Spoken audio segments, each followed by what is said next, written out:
Pemirsa, terungkapnya kasus trafficking atau penjualan orang di Bali dengan tujuan prostitusi oleh Satreskrim Polda Jabar membuktikan bahwa belum optimalnya pengawasan kasus trafficking di Pulau Dewata.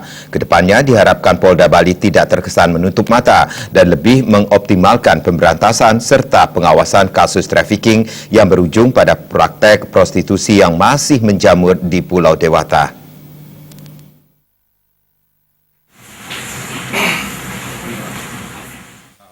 Menurut akademisi hukum sekaligus dosen pengajar hukum tata negara UNUD, Jimmy Uspodan, kasus trafficking yang baru-baru ini diungkap langsung oleh jajaran Polda Jabar di Sanur berdasarkan laporan orang tua korban, merupakan indikasi bahwa aparat masih belum optimal memberikan pengawasan serta melakukan pemberantasan trafficking di Bali yang bermuara pada prostitusi. Dengan kejadian ini, otomatis akan menimbulkan pertanyaan publik mengenai keseriusan aparat terhadap sejauh mana aparat mengetahui segala sesuatu atau kejadian termasuk aktivitas yang terjadi di masyarakat.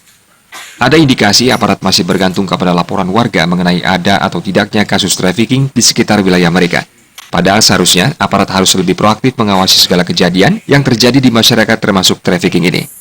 Sehingga jangan sampai aparat dari wilayah hukum lain mengungkapkan sendiri kasus kriminal yang terjadi di Bali. Hal ini merupakan tamparan keras bagi aparat lokal yang seharusnya terdepan dalam pengawasan dan pemberantasan trafficking.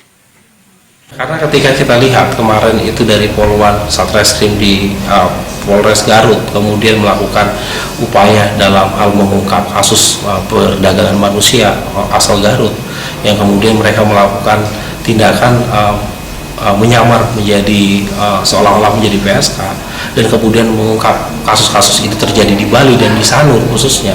Ini kan menjadi suatu ibaratnya suatu dalam tanda kutip tamparan keras bagi polisian di daerah Bali. Jadi seolah-olah publik kemudian akan menganggap bahwa apa yang dilakukan oleh kepolisian selama ini dalam hal melakukan pemberantasan itu, dan itu dianggap oleh publik bahwa tindakan kepolisian daerah Bali itu belum optimal dan belum memfokuskan dalam hal penuntasan kasus-kasus seperti itu. Ditambahkannya, trafficking yang berujung pada prostitusi diakui masih sulit diberantas karena permasalahan ekonomi masih melatar belakangi. Hal ini menjadi tugas berat pemerintah ke depannya agar bisa meningkatkan kesejahteraan rakyatnya. Sekaligus juga memberdayakan Komnas Perlindungan Perempuan dan Anak agar selalu maksimal memberikan sosialisasi bahwa prostitusi merupakan cara yang amat salah untuk mencari solusi di tengah himpitan ekonomi. Gung Krisna, Bali TV.